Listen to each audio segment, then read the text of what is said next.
Masechet Erechim Daf Kaftet, on commence au premier mot du Daf. Tanu Rabbanan. Cherem Kohanim en l'impidion, un cherem que quelqu'un a réservé, il a dit arrêtez cherem, il a promis que tel et tel terrain ou tel et tel objet, il le met cherem. Alors à qui c'est donné? Au Kohanim. Donc cherem Kohanim, c'est charamim là qui sont donnés au Kohanim en l'impidion, on ne peut pas les racheter. Non seulement on ne peut pas les racheter, ils ont une kedusha même. Ils ont une kedusha, ça doit être donné au Kohen. On ne peut pas le racheter. Donc, venotnin la Kohen, on doit le donner au Kohen. Charamim, kolzman shen babait, bebet be'alim, aren ke'ekdesh lechol livren. Le cherem, tant qu'il est dans la maison du propriétaire, il est considéré comme un ekdesh. Celui qui en profite, il est chayav de meila. Meila, c'est quelqu'un qui a profité du ekdesh. Sheneemar kol cherem be'Israël, kodesh kadashim ul Hashem. Tout cherem en Israël est kadosh pour Hashem. Donc il est kadosh, ça veut dire que tant qu'il n'a pas été donné au Kohen, celui qui en profite, il est chayav de Meila. Netanel à Kohen, mais à partir du moment où il a donné au Kohen, aren lechol livren kechulin, ils sont considérés comme des chulin pour toute chose. Donc il n'y a plus de kedusha du tout dès que c'est arrivé entre les mains du Kohen. Sheneemar kol cherem beIsraël lechaye. Tout cherem de Israël, à toi le Kohen, il sera. Donc il est à toi, tu en fais ce que tu veux, il n'a pas de kedusha. On a vu ensuite dans la Mishnah une machloket, est-ce qu'un cherem qui n'a pas, un stam cherem, on n'a pas précisé à qui il est destiné, est-ce qu'il est destiné au Kohen ou au Ekdesh? Donc on l'a vu dans la Mishnah, Rabbi Dohan Betera Omer, stam charamim le bedek habayit. Un cherem qui n'a pas été précisé à qui il est destiné, il est donné au bedek habayit, donc c'est le Ekdesh, les frais de construction du Bet Hamikdash. Ça, c'est ce que Rabbi Dohan Betera a dit. Et on a vu deux psukim a priori contradictoires. Un pasuk qui dit que le cherem est Ekdesh, un pasuk qui dit que le cherem est au Kohen. Donc Rabbi Uda, il apprend du pasuk qui dit que le cherem, il est Kodesh, Kodashim. De là, Rabbi Uda ben Betera apprend qu'il est donné au Ekdesh. Tandis que Rabbanan pense qu'il est donné au Kohen. Et ils font une dracha spéciale du pasuk qui dit qu'il est appelé Kodesh, Kodashim. Donc la Gemara demande Bish la Rabbanan kedekamefar sheta amayu. Les Rabbanan, on comprend, comme ce qu'ils ont expliqué leur raison à eux du pasuk qui dit que ça arrive au Kohen. Betamad Rabbi Ben Betera. Ils ont expliqué aussi le pasuk de Rabbi Uda ben Betera qui dit que c'est Ekdesh. Les Rabbanan l'ont expliqué aussi. Ils en ont fait une dracha. Et le Rabbi Uda ben Betera, Hay kisdea cherem may avile. Rabbi Uda ben Betera, il nous a ramené son pasuk à lui, mais il n'a pas répondu au pasuk de Rabbanan. Donc le pasuk de Rabbanan qui dit que le champ est donné au Kohen comme un champ de cherem. J'entends de là que le champ du cherem il est donné au Kohen. Qu'est-ce que Rabbi Uda ben Betera fait apprendre de ce pasuk? Répond la Gemara Mibaïl et l'Echedetania. Il en a besoin pour la Braïta qui dit Kisdea cherem la Kohen tiachuzato. Comme un champ de cherem sera donné au Kohen son héritage. Ma Talmud Lomar, que vient nous apprendre ce pasuk? Il vient nous apprendre la chose suivante. Mina il est Kohen shekdis de chermo. Un Kohen qui a sanctifié son champ de cherem qu'il a reçu. Chez le Yomar, il peut pas dire ce Kohen, Oil v'yotzala Kohanim, puisque ce champ-là, au Yovel, sera donné au Kohanim, ce champ-là que j'ai sanctifié maintenant, au Yovel, il sera donné au Kohanim. Ve'arei tachat yadi te'esheli. Or maintenant le champ il est sous ma main, il n'a qu'à rester à moi, puisque je suis Kohen. Ve'dinu, et c'est un kalvachomer qu'il doit être à moi. Donc c'est un talmid, le Kohen il devient un talmid chacham. Dès qu'il s'agit de gagner de l'argent, il devient un talmid chacham. Bechel, Acherim, Anizoché, si déjà j'ai reçu ce qui appartient aux autres en tant que Kohen, Bechel Atmi le Kol Sheken, Kalvachomer que je peux garder ce qui est à moi-même. Talmud Lomar, Kisde Acherem, la Kohen Tiachuzato. Le pasuk nous a dit que le champ Kisde Acherem, comme le champ du Cherem, sera donné au Kohen son héritage. Donc son héritage qui a été sanctifié, si quelqu'un d'autre l'a racheté, arrive le Yovel, il sera donné au Kohen comme un champ de Cherem. Qu'est-ce que vient nous apprendre ici le champ du Cherem? J'ai pas besoin d'aide, je comprends très bien que dire que ça sera donné au Yovel au Kohen, ça veut dire que ça sera donné au Yovel au Kohen. J'ai pas besoin d'exemple comme le champ du Cherem. Donc qu'est-ce que ces mots-là viennent m'ajouter? Mais qu'est-ce qu'on a appris donc du Cherem, du champ de Cherem? Mais ata donc dorénavant, ce pasuk-là, il vient nous enseigner quelque chose. Cet exemple-là, du champ de Cherem, il est censé nous enseigner quelque chose, nous apprendre une halakha à propos du champ de l'héritage qui était sanctifié et racheté par quelqu'un d'autre, que lorsqu'arrive le Yovel, il est donné au Kohen. Et donc, et là, la Torah, elle vient nous aider à comprendre ça en nous disant qu'il sera donné au Kohen comme le champ du Cherem. Mais en réalité, c'est pas que le Cherem vient nous apprendre ici quelque chose, au contraire. Venimtza lamed. Le Cherem, il vient apprendre de là une halakha. C'est la halakha de l'héritage qui vient enseigner quelque chose pour le Cherem. Donc le Cherem, il vient enseigner, mais en réalité, il se trouve que c'est lui qui a pris une halakha d'ici.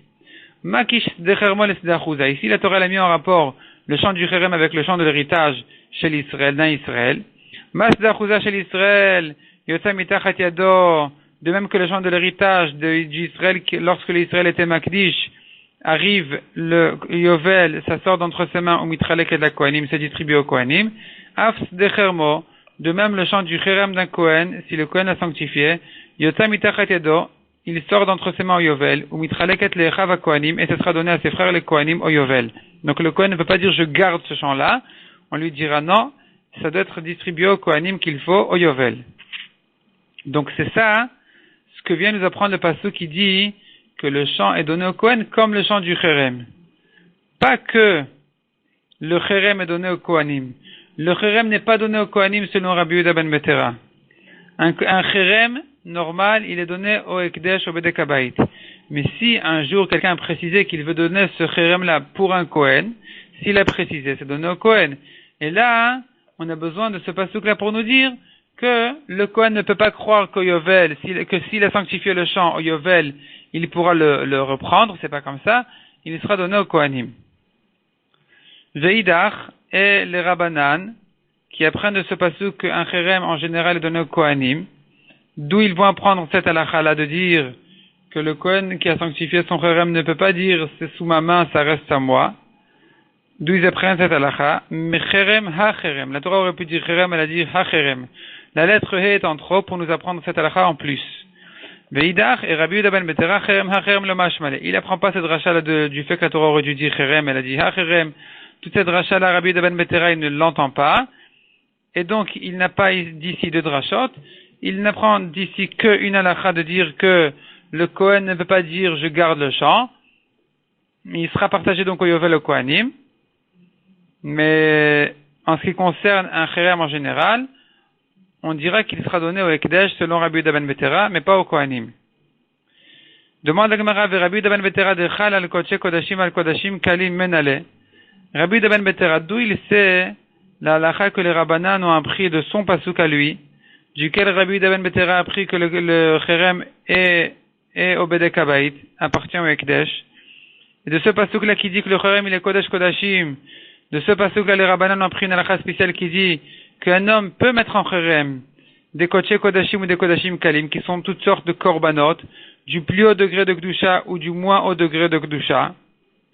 Donc cette halakha-là, d'où Rabbi Yehuda ben Betera l'apprend, puisque lui il utilise le pasuk pour dire autre chose, pour dire qu'un Cherem en général est au Ekdesh. Menale, d'où il sait ça. Répond la Gemara, savoir les Rabbi Ishmael. Lui, Rabbi Yehuda ben Betera, il pense comme Rabbi Ishmael, qu'il apprend d'un autre pasuk, comme on verra dans la Mishnah suivante. La Torah, elle dit Takdish, elle dit Lo Yakdish, on a deux psukim contradictoires. De ça, Rabbi Ishmael va apprendre dans la Mishnah suivante qu'un homme peut être Makdish, peut mettre en Cherem un korban qui est déjà réservé au Mizbeach. Il peut quand même mettre en Cherem le peu de propriété qu'il a dessus. Amarav, halakha ki Rabbi Yehuda ben Betera. Donc Rav, il est possède l'halakha comme Rabbi Yehuda ben Betera qui dit qu'un Cherem est donné au Ekdesh et pas au Kohanim. Si on n'a pas précisé à qui il est destiné, ça va au Ekdesh. Demande la Gemara vers Rav Shavik Rabbanan ve'avid que Rabbi Yehuda ben Betera. Est-ce que Rav il abandonne les Rabbanan et il fait comme Rabbi Yehuda ben Betera? Pourtant c'est bien Yachid ve'Rabim, halakha ki Rabim. Si on a un Chacham contre beaucoup de Chachamim, l'halakha elle est comme les Rabim. Donc ici ça devrait être comme les Chachamim, pas comme Rabbi Yehuda ben Betera. Répond la Gemara Braïta Ipratania. Dans la Braïta on enseigne le contraire, que selon Rabbi Yehuda ben Betera c'est donné au Kohanim, selon Chachamim c'est donné au Ekdesh, au Bedek Habayit. Alors demande la Gemara, et alors en quoi ça répond? Shavik matnitin ve'avid ke Braïta, est-ce que Rav il abandonne notre Mishnah pour faire comme une Braïta? La Mishnah c'est l'essentiel. On ne peut pas repousser une Mishnah pour prendre la Braïta. La Braïta en réalité ce sont des Mishnayot qui n'ont pas été retenues par Rabbi. Rabbi, en réalité, qu'est-ce qui s'est passé avec les Mishnayot et les Braithot? Les Tanaïm ont dit beaucoup d'halachot. Ils ont enseigné à leurs élèves beaucoup d'halachot, et toutes les halachot, elles ont été ordonnées dans les Braithot, elles ont été rangées dans les Braithot. Est venu Rabbi, il a fait un tri, il a pris l'essentiel des Braithot, et il en a fait des Mishnayot. Ces Mishnayot-là ont été travaillées, ont été vérifiées, ont été étudiées, ont été bien rangées, ordonnées par Rabbi. Ça, c'est les Mishnayot qui sont l'essentiel. Ce qui est moins retenu que les Mishnayot est resté à l'extérieur dans les Braithot. Le mot Braithot fait allusion justement à cette notion-là d'extérieur, parce que Baraita, ça veut dire à l'extérieur. Donc, comment est-ce que Rav, il peut abandonner notre Mishnah qui dit que selon Rabbi Yehuda ben Betera, ça va au Ekdesh, et prendre la Braïta qui dit que non, selon Rabbi Yehuda ben Betera, c'est donné au Kohanim, selon Chachamim, c'est donné au Ekdesh. Et donc, la halakha est comme les Chachamim que ça doit être donné au Ekdesh, l'inverse de notre Mishnah. Donc, est-ce que Rav, il peut abandonner notre Mishnah pour faire comme une Braïta? Répond la Gemara. Donc, la ligne, elle commence par le mot Kebraïta. Répond la Gemara. Rav matnitin nami ipratani. Rav, même dans notre Mishnah, il a enseigné le contraire de ce que nous, on a. La version de Rav dans notre Mishnah, elle était l'inverse de la nôtre. Demande la Gemara, Maïchazida prat matnitin mikame braïta. Qu'est-ce que tu as vu de préférer d'inverser notre Mishnah pour l'égaliser avec la braïta? On devrait dire le contraire, nafir baraita mikame matnitin. On devrait inverser la braïta pour l'égaliser à notre Mishnah. Répond la Gemara, Rav Gmare Gamir. Rav avait appris de ses maîtres que notre Mishnah a été inversée et qu'en réalité, selon Rabbi Yehuda ben Betera, le Cherem est donné au Kohanim, selon Chachamim, il est donné au Ekdesh. C'est pour ça que la halakha, elle est que c'est donné au Ekdesh. Demande à Gemara si c'est comme ça, Yachi, qui Rabbi Yehuda ben Betera, est-ce que Rav il est passé comme Rabbi Yehuda ben Betera? Qui Rabbanan mi bayali. Il aurait dû dire que la halakha est comme Rabbanan parce que selon sa propre version à lui, Rav, que la Mishnah a été inversée, il devrait dire que la halakha est comme Rabbanan, qui disent ce que nous on a entendu au nom de Rabbi Yehuda ben Betera, c'est-à-dire que le Cherem, il doit être donné au Ekdesh, au Bedekabait, et non pas au Kohanim. Répond la Gemara Rike Amar. Voici ce que Rav voulait dire. Les maïde apritu vetanitu, selon ce que vous avez inversé notre Mishnah et vous avez enseigné le contraire, alors selon cette version-là qui est retenue chez nous, selon cette version-là, Rav dit halakha ki Rabbi Yehuda ben Betera. Que la halakha est comme Rabbi Yehuda ben Betera, qui est selon ma version à moi, Rav, l'avis de Rabbanan, que le Cherem est donné au Ekdesh et pas au Kohanim. Raconte la Gemara une histoire où Gavra de Achaminu le Nirse be Pumbedita. Un homme a mis en Cherem tous ses biens dans la ville de Pumbedita. Atale Kame de Rav Yehuda, il est allé chez le Dayan de Pumbedita qui était Rav Yehuda. Il a dit qu'est-ce que je fais maintenant? Amar le, Rav Yehuda a dit j'ai une solution très simple. Shkol arba zouze, prends 4 zouz. Ve'achil alayu, zouz c'est une petite pièce, c'est pas une grande pièce, une petite valeur. Ve'achil alayu, et tu rachètes tous tes biens que tu as mis en Cherem sur ces 4 zouz. Ve'shadin benara, tu les jettes dans le fleuve. Ve'lishterulach, et tout sera permis à toi. Al-Makasavar, on voit de là que Rav Yehuda pense Stam Charamim le Bedekabait. Donc Rav Yehuda, il pense comme ce qu'on a dit au nom de Rav. D'ailleurs, Rav était le maître de Rav Yehuda. Et donc Rav Yehuda, il pense aussi que les Charamim en général sont réservés au Bedekabait. Donc puisque c'est Ekdesh, on peut les racheter. Si c'était au Kohanim comme Rabbi Yehuda ben Betera, si c'était Kohanim comme les Chachamim de notre Mishnah selon notre version, alors on n'aurait pas pu les racheter. On a dit qu'on ne peut pas racheter un Cherem du Kohen. Mais puisque Rav Yehuda pense, comme Rav, que la halakha est comme Rabbi Yehuda ben Betera selon notre version dans notre Mishnah, que les Charamim sont donnés au Ekdesh, donc ils peuvent être rachetés très facilement et très simplement. Demande la Gemara, mais c'est bien, tous ces biens de cet homme-là, il faisait quand même plus que 4 zouz. Donc comment est-ce que je peux racheter quelque chose qui vaut plus que 4 zouz pour 4 zouz? Pas possible. Keman, ke Shmuel, est-ce que ça va comme Shmuel de Amar, Ekdesh avait mané, Shechilelol avait pruta mechulal, un Ekdesh qui vaut beaucoup, qui vaut un mané. Un mané, c'est une grande valeur. Un mané, c'est 100 zouz. Et dans chaque zouz, il y a beaucoup de prutot. Et pourtant, Shmuel dit, un Ekdesh qui vaut un mané, un grand mané, s'il était racheté même sur une pruta, mechulal, c'est racheté. Emar demande à Gemara, si c'est sur cette halakha que c'est basé, Rav Yehuda, Emar damar Shmuel shechilelo, c'est vrai que Shmuel a dit, s'il a racheté, c'est racheté, c'est bon. Mais les Khatrila mi Amar, est-ce que Shmuel a permis a priori de le faire? A priori, il faut racheter la chose pour sa valeur, pas pour une prouta. Répond la Gemara, Anemi le bisman Bet Hamikdash kayam. Lorsque le Bet Hamikdash est construit, lorsque le Bet Hamikdash il existe, alors il faut faire attention de ne racheter le Ekdesh que pour son prix, pour ne pas que le Bet Hamikdash en perde l'argent. Deikapseda, parce qu'il y a une perte pour le Bet Hamikdash que de racheter le Ekdesh à moins de sa valeur.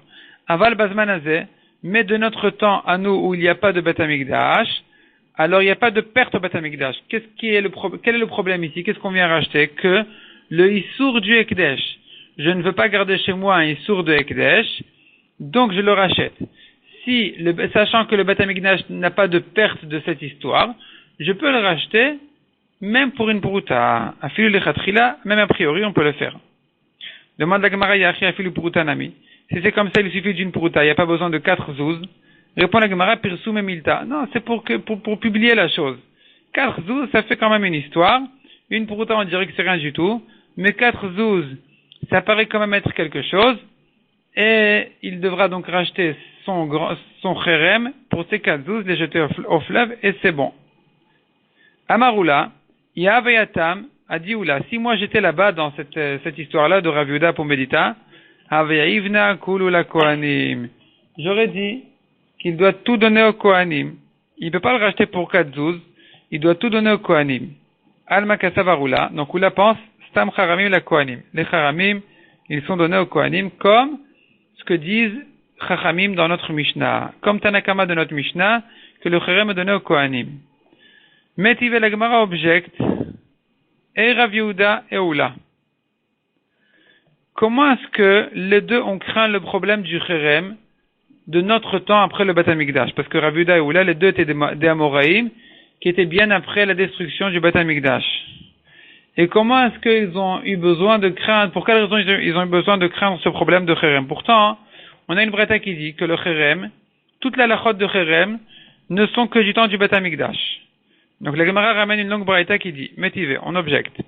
En Eved Ivri Noeg el Abizman Sheyovel Noeg. Les halachot de Eved Ivri, un serviteur juif, ne sont valables que du temps, même pas du Bet Hamikdash, du temps du Yovel.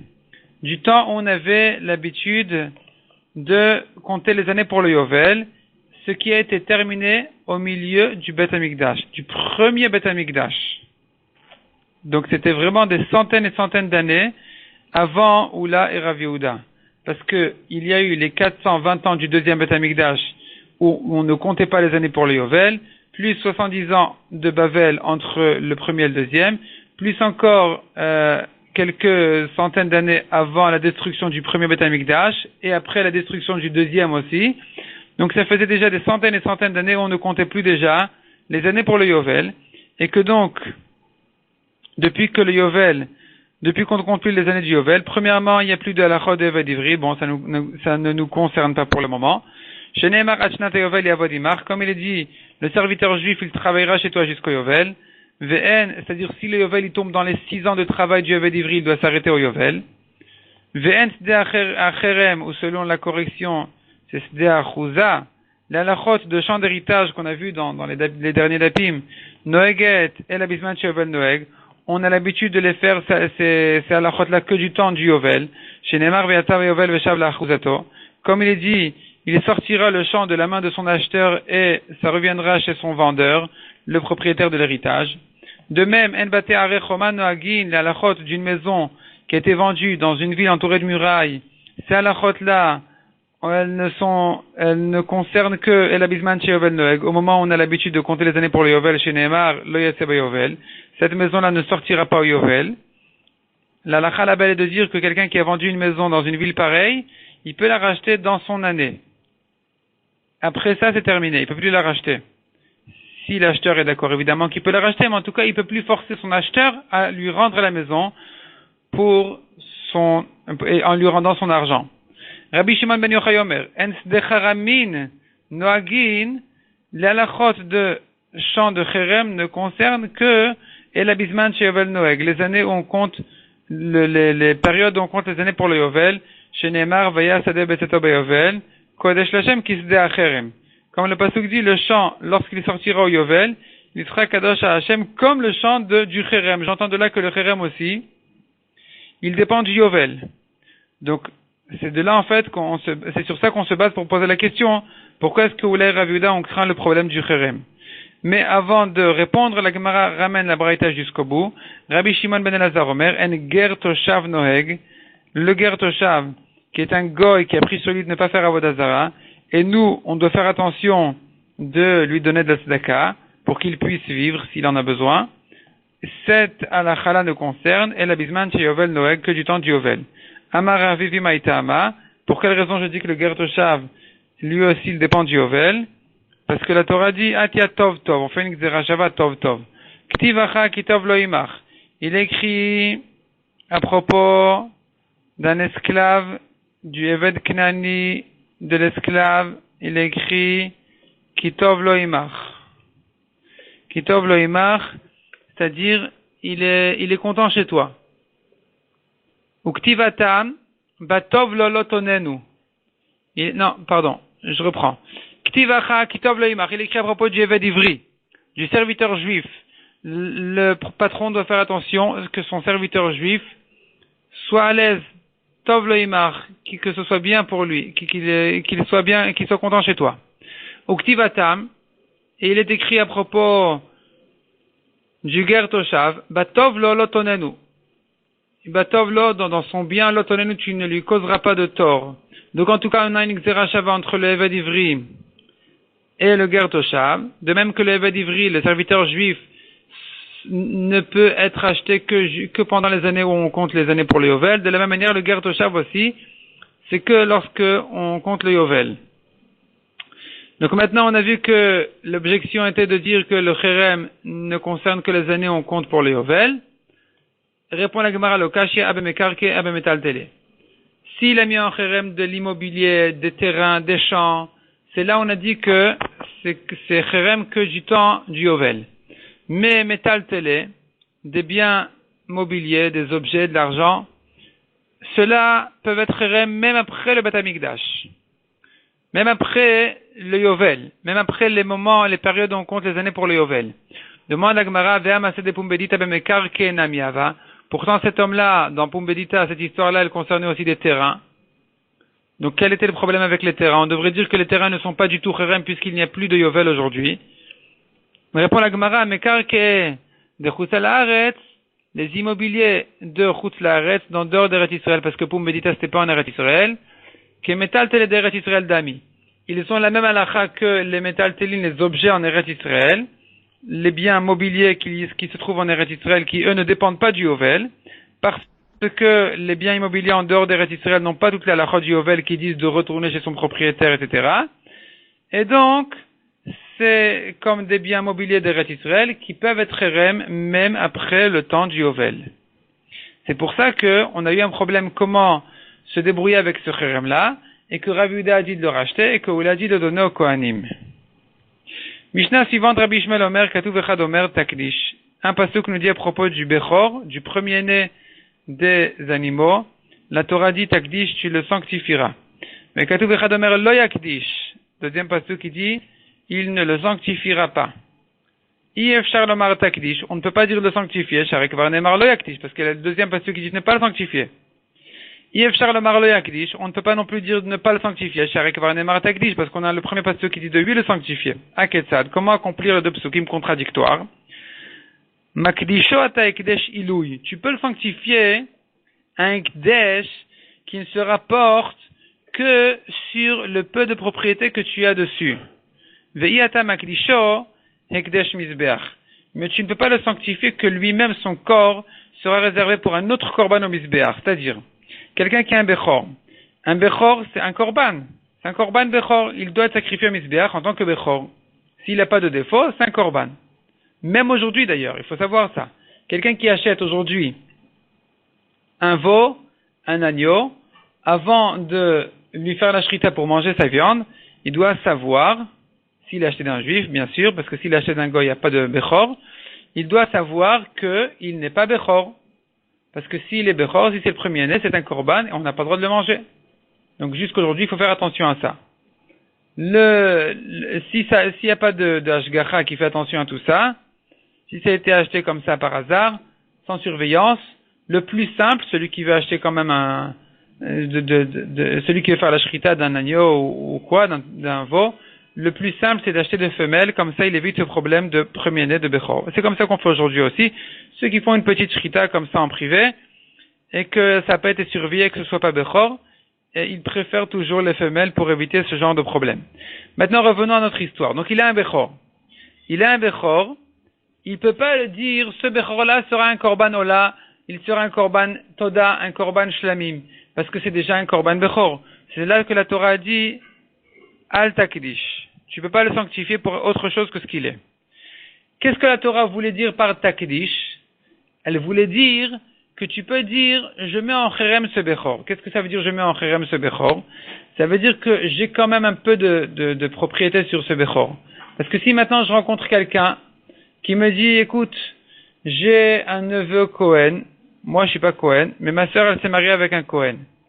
Ou bien ma fille elle s'est mariée avec un Cohen. Et j'aimerais bien offrir à mon neveu ou à mon petit-fils un Bechor. Un Bechor, ce Bechor-là, s'il n'a pas de défaut, il sera Korban et le Cohen pourra le manger. S'il a un défaut, il est complètement au Cohen. Donc j'aimerais bien acheter un Bechor. Et moi, pour quel prix je peux lui vendre déjà ce Bechor? Il n'est pas à moi, il est un Korban. De toute façon, j'ai pas vraiment quoi en faire. De toute façon, je vais le donner à un Cohen.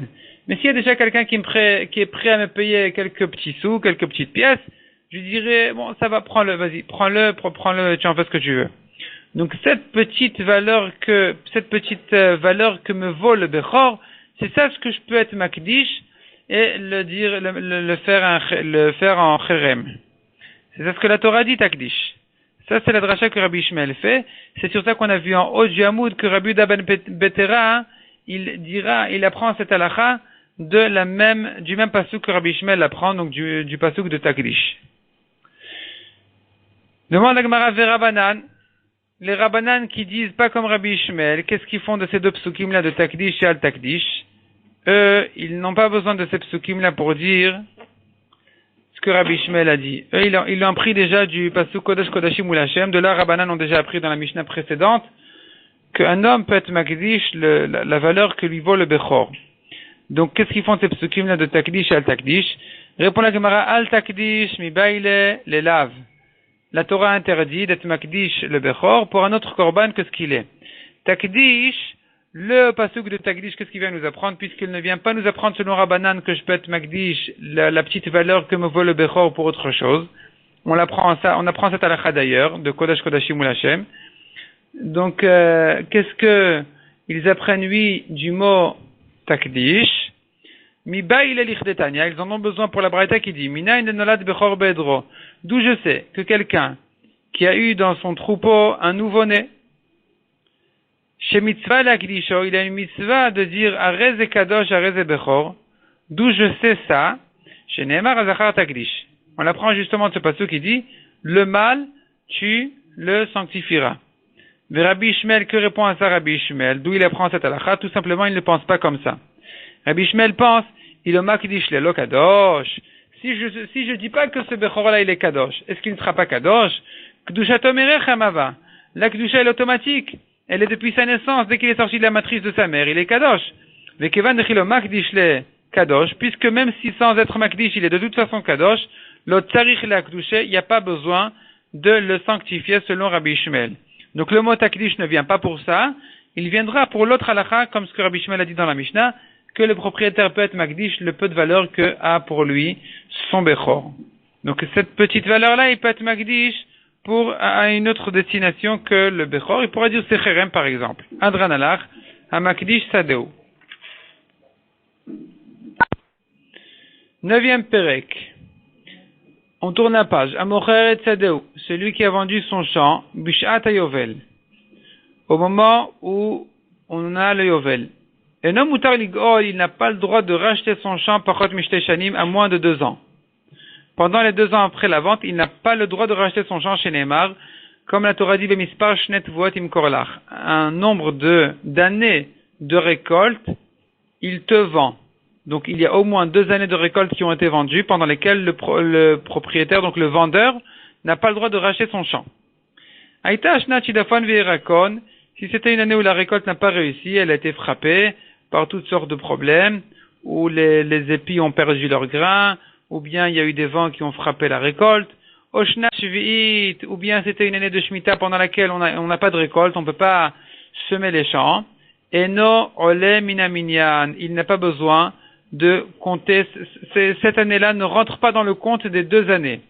Donc il faut compléter cette année par encore une année de récolte. Nara, Ohovira, si l'acheteur a labouré le champ, mais il ne l'a pas semé, ça c'est Nara. Ohovira, ou bien il ne l'a pas touché tout simplement. Pendant 1 an, il a acheté le champ, mais il ne l'a pas touché. Olelo Minaminyan, ça rentre lui dans le compte, parce que c'est de sa faute, il aurait très bien pu semer et récolter. Il l'a pas fait, ça le regarde, ça rentre dans les 2 ans. Après ces 2 ans-là, le vendeur peut retourner chez son acheteur en lui disant je rachète le champ. Rabbi Eliezer Omer Mechara lo lifnei Rosh Hashanah v'im le'aperot, s'il a vendu le champ avant Rosh Hashanah alors qu'il était plein de fruits, harez ze'ochel mimena shalosh tvot bishtei shanim. Il se trouve que l'acheteur peut manger de ce champ-là 3 récoltes pendant 2 ans. Parce qu'il a acheté le champ plein de récoltes, plein de fruits. Maintenant, il suffit que quelques jours avant la fin des 2 années depuis le jour de l'achat, il récolte cette 3e récolte. La première, il a reçu du vendeur. 2 fois, il a lui-même semé et récolté. Et ensuite arrive le Rosh Hashanah suivant. Et à ce moment-là, il est obligé de rendre le champ. C'est-à-dire le vendeur, il vient racheter son champ.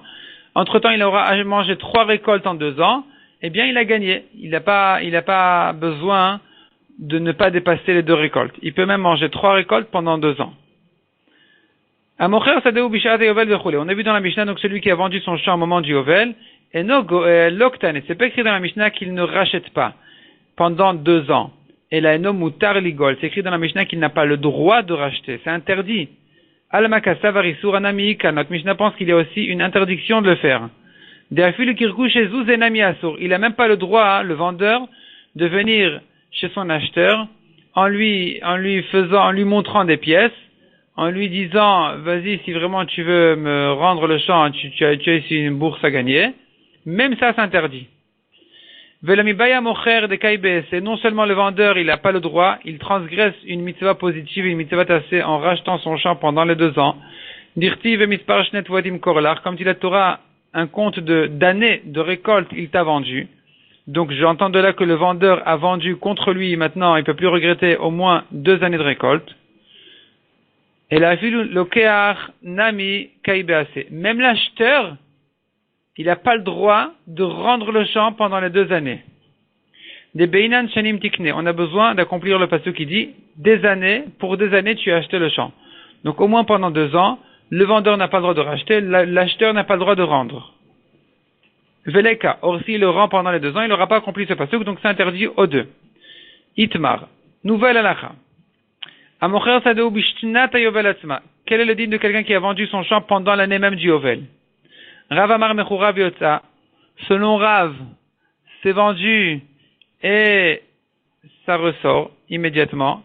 Donc si Reuven a vendu à Shimon pendant l'année du Yovel son champ, Reuven qui a vendu a reçu de l'argent et il récupère son champ immédiatement avec l'argent qui reste dans sa poche. Ou Shmuel Amar. Shmuel dit non, la vente ne vaut rien, l'argent retourne chez l'acheteur Shimon et Reuven récupère son champ. Maïtama de Shmuel, quelle est la raison de Shmuel qui dit que la vente n'est pas valable du tout? Kalvachomer. Uma mechura kvariotza, si déjà un champ qui a déjà été vendu, il sort au Yovel et il retourne chez son vendeur.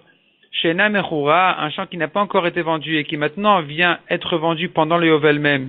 Et Nodin Shelotimacher, n'est-ce pas un Kalvachomer qu'il ne peut pas être vendu pendant le Yovel? Il est impossible donc de vendre. Le Yovel est une année pendant laquelle on ne peut pas faire de vente parce que même ce qui a déjà été vendu ressort.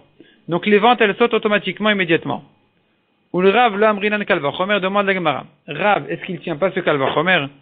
Rav qui dit qu'on peut vendre pendant le Yovel, simplement ça retourne immédiatement chez le vendeur. Lui, Rav ne pense pas ce Kalvachomer. Pourtant, le amrinan kalvachomer kai gavna, Rav ne tient pas de kalvachomer de pareil, vatania, pourtant on a un kalvachomer qui ressemble à celui-là. On a une braïta qui dit, Yachol imkor adam et bitok shinara. J'aurais pu croire qu'un homme peut vendre sa fille quand elle est jeune fille, elle a 12 ans. Entre 12 et 12 et demi, elle s'appelle Nara. Donc jusqu'à l'âge de 12 ans, un homme peut vendre sa fille. À l'âge de 12 ans, entre 12 et 12 et demi, j'aurais pu croire qu'il peut vendre sa fille. Amrat kalvachomer, on répond à ça, non, il peut pas la vendre. Pourquoi? C'est un kalvachomer. Uma mechura kvar yotza, si déjà. Quand sa fille a déjà été vendue avant l'âge de 12 ans, elle sort à l'âge de 12 ans. Donc il s'agit d'une Ama Ivria, un homme qui a vendu sa fille à son ami, un juif, évidemment, et elle travaille chez lui, c'est sa servante là-bas, elle fait le ménage. Maintenant, quand elle a 12 ans, elle sort de là-bas. Donc si déjà quand elle a été vendue, elle sort, Arshav Shena Mechura, maintenant qu'elle n'a pas encore été vendue, Enodin Shalotim Acher, n'est-ce pas un kalvachomer que le père ne peut plus la vendre? Donc on voit que Rav est d'accord avec le principe de ce kalvachomer. Pourquoi est-ce que Rav ne pense pas ce kalvachomer ici à propos du Yovel, de l'année du Yovel même? Répond la Gemara, non, il y a une différence. Hatam le Hadramis Davna. Là-bas, la fille, elle n'est plus jamais vendue après l'âge de 12 ans. Donc, le kalvachomer est vrai de dire que, après l'âge de 12 ans, puisque si elle était vendue, elle sort, alors kalvachomer qu'on ne peut pas la vendre.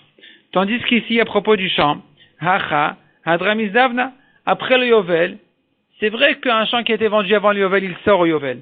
Mais après le Yovel, on peut revendre ce champ-là. Donc, puisque après le Yovel, il peut revendre le champ. Donc, le champ, il connaît encore des ventes, théoriquement. C'est pas que ça n'existe plus de vendre ce champ-là.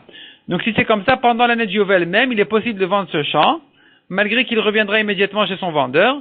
Au passage, le vendeur a gagné son argent. Métivé la Gemara object. Achar ayovel, shanim tikne. On a un passage qui dit, après le Yovel, des années, tu achèteras. Melamed, on apprend de là chez Mochin Samuch la Yovel, qu'on peut vendre le champ juste après le Yovel, proche du Yovel. Donc, Achar Yovel, après le Yovel, Shanim Tikne, donc Achar Yovel, j'entends de là juste après le Yovel, tout de suite après. Shanim Tikne, si tu achètes un champ, eh bien, il sera minimum 2 ans chez toi, même contre le vendeur. Mais en tout cas, on voit de là que juste après le Yovel, le champ peut être vendu. Mouflag mina Yovel minaïn, d'où je sais que je peux vendre un champ même loin du Yovel, bien après le Yovel, des années d'après le Yovel.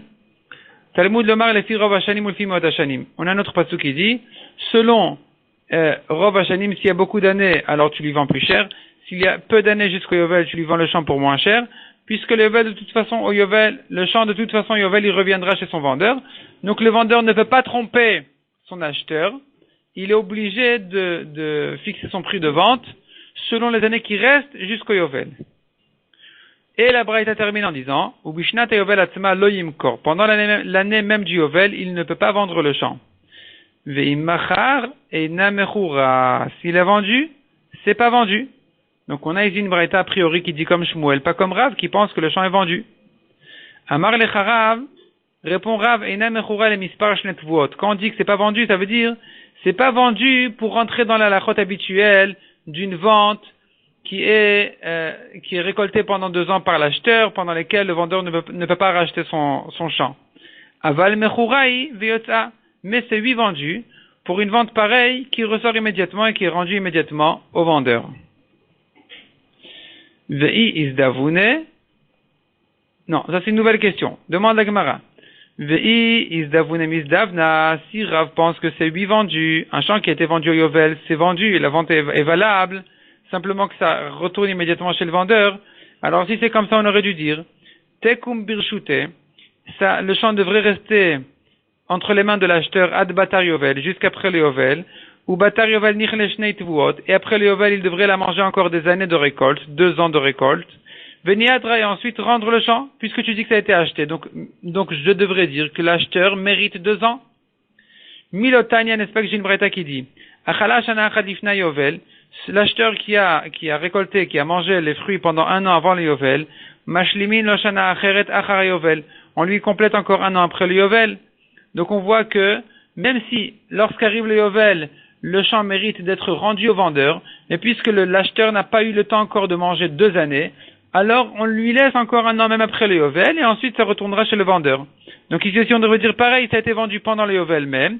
C'est vrai que le vendeur mérite que le champ revienne chez lui, mais il n'y a pas moins de 2 ans de récolte au bien, à l'avantage de l'acheteur.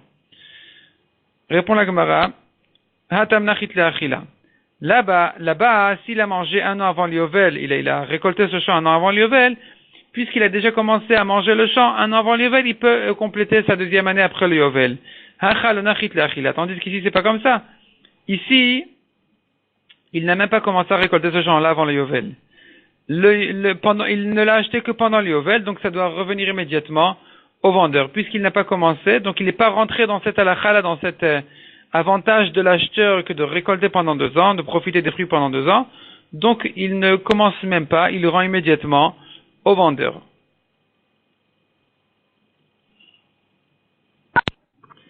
Amar Rav Anan. Shamit vini de Mar Shmuel Tarte. Rav Anan dit, j'ai entendu 2 halachot de Shmuel, de mon maître Shmuel. Chadahach, une halacha c'est celle-là, donc du champ qui a été vendu pendant l'année même du Yovel, que Shmuel a dit que la vente n'est pas valable. Veidach, une autre halacha qui dit, Hamocher Avdol Oved Kochavim Ol Echutz Al Haaretz, celui qui a vendu son esclave à un goy, ou bien à quelqu'un, un juif même qui habite en dehors d'Eretz Israël, Yatsa Lacherut. L'esclave est libéré. L'esclave est libéré immédiatement. Donc, on n'a pas le droit de vendre son esclave à un goy parce que il empêche son esclave de faire les mitzvot, ni en dehors d'Eretz Israël non plus. S'il a fait ça, alors l'esclave est libéré. Chada Hadrezvine. Dans un des 2 cas, a dit Shmuel, Hadrezvine, le champ et la vente est annulée. De Chada Hadrezvine. Et dans l'autre cas, Shmuel a dit, la vente n'a pas été annulée. Veloyadana Hemine. Et moi, Rav Anan, je ne sais pas dans quel cas Shmuel a dit que la vente est annulée, dans quel cas il a dit que la vente n'est pas annulée. Est-ce qu'il a dit que la vente est annulée dans le cas du champ qui a été vendu pendant l'Yovel, mais dans le champ où l'esclave a été vendu en dehors d'Eretz Israël, pour quelqu'un qui le sort d'Eretz Israël ou pour un goy, dans ce cas-là, la vente n'est pas annulée. Simplement, il est libéré d'entre les mains de l'acheteur. Ou le contraire, ou bien là-bas, la vente est annulée complètement. Donc l'acheteur récupère son argent du vendeur. C'est le vendeur qui doit libérer l'esclave. Tandis que dans le cas du Yovel, du champ qui a été vendu pendant l'année du Yovel, là-bas, peut-être c'est sur ça que Shmuel a dit que la vente n'est pas annulée et que la vente est une vente et le vendeur a gagné de l'argent au passage. Simplement, le champ revient chez lui. C'est ce que Rav Anan se doute. Amar Rav Yosef Nichze Anan. Rav Yosef dit, voyons nous-mêmes.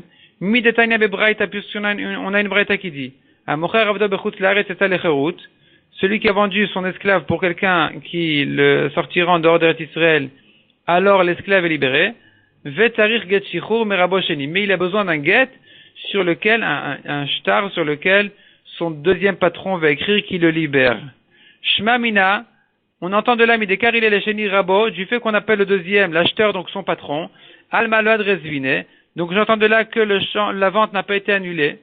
Donc effectivement, dans ce cas-là, la vente est valable. De quelqu'un qui a vendu son esclave pour le sortir d'Eretz Israël, la vente est valable. V'chikamar Shmuel, et lorsque Shmuel a dit que la vente est annulée, hacha ena mechura, c'est ici que Shmuel a dit que la vente n'est pas une vente du tout, à propos de celui qui a vendu pendant l'année du Yovel, ou Maot Rozrin, et donc l'argent revient chez l'acheteur. Tandis qu'à propos de l'esclave, là-bas, l'argent ne revient pas chez l'acheteur, l'argent ne revient pas chez l'acheteur, il reste entre les mains du vendeur. L'acheteur a perdu son argent et il doit libérer l'esclave. De Ravanan, pour quelle raison il n'a pas voulu prouver de cette braïta? Parce que tout simplement, braïta le shmial, il n'a pas entendu cette braïta-là du tout. Donc Ravanan n'a pas pu prouver de cette braïta que c'est à propos de l'esclave que Shmuel a dit que la vente est une vente, et que donc à propos du Yovel, c'est là où Shmuel dira que la vente est annulée. Vede Shmuel, et si tu veux me dire que des paroles de Shmuel lui-même, il aurait pu prouver quel est le din, dans quel cas c'est vendu, dans quel cas c'est pas vendu, alors dit Ravana, non, j'ai pas de preuve. Parce que Mima idena mechura ou maot rozrin. d'où je saurais dire que ce que Shmuel a dit, que le champ n'est pas vendu, ça veut dire qu'il n'est pas vendu et que l'argent retourne chez l'acheteur. Peut-être que non. Peut-être que le champ n'est pas vendu et l'argent reste quand même chez le vendeur. Et pourquoi Ravanan pensait dire une chose pareille? Peut-être que le champ qui était vendu pendant les Yovel n'est pas vendu et l'argent est donné cadeau au vendeur. Midé, de même qu'il en est des Hava Amekadesh Achoto, qu'il en est à propos de celui qui a donné des kiddushin de mariage à sa sœur. Celui qui donne des kiddushin de mariage à sa sœur, ça ne vaut rien du tout. Deitmar Amekadesh Achoto, celui qui donne des kiddushin à sa sœur, Rav Amar Maot Chozrin, ou Shmuel Amar Maot Matana. Rav dit que l'argent retourne chez le frère, et Shmuel dit que non, il lui a donné cadeau l'argent. Donc Ravanan dit, du fait que Shmuel a dit que celui qui a vendu pendant l'Yovel, c'est pas une vente, c'est pas encore la preuve que l'argent retourne chez l'acheteur. Peut-être que l'argent est donné cadeau au vendeur. Et donc, je n'ai pas pu prouver de là. Et c'est seulement Rav Yosef qui a réussi à prouver d'une braïta qui dit que le deuxième patron doit libérer l'esclave, que j'entends de là que là-bas la vente est valable, et que donc, lorsque la vente n'est pas valable, quand est-ce que Shmuel a dit que la vente n'est pas valable du tout? C'est à propos du Yovel, d'un champ qui était vendu pendant le Yovel. C'est sur ça que Shmuel a dit que la vente n'est pas valable du tout et que l'argent retourne chez l'acheteur.